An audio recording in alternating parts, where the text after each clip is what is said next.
আসসালামু আলাইকুম বন্ধুরা, আশা করি সবাই ভালো আছেন। আজ আমরা যাচ্ছি মাদারীপুরের ঐতিহ্যবাহী এবং সবচেয়ে জনপ্রিয় জায়গা শকুনি লেকে। যাওয়ার সময় আমি আমার আশেপাশে সবকিছুর ছোট ছোট কিছু ভিডিও ক্লিপ নিচ্ছিলাম। লেকে ঢোকার শুরুতেই ছোট্ট একটা দোকান দেখতে পেলাম যেখানে মাটির নানা রকম জিনিস পাওয়া যাচ্ছিল।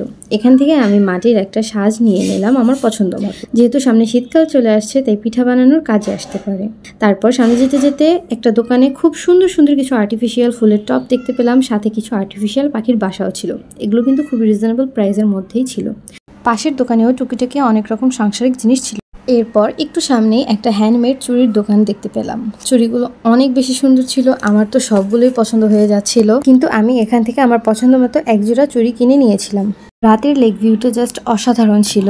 এখানে অনেকগুলো কসমেটিক্সের দোকান ছিল, চুড়ি, কানের দুল, হেয়ার ক্লিপ, হেয়ার ব্যান্ড সহ আরও কসমেটিক্সের সব রকম আইটেমই এখানে পাওয়া যাচ্ছিল।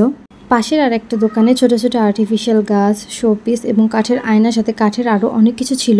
আমি এখান থেকে পছন্দ মতো আমার প্রয়োজনীয় কিছু জিনিস কিনে নিলাম। ভিডিওটি কেমন লাগলো অবশ্যই কমেন্ট করে জানাবেন এবং ভিডিওর পার্ট 2 পেতে ফলো দিয়ে চোখ রাখুন গল্পের ক্যানভাসে। আল্লাহ হাফেজ।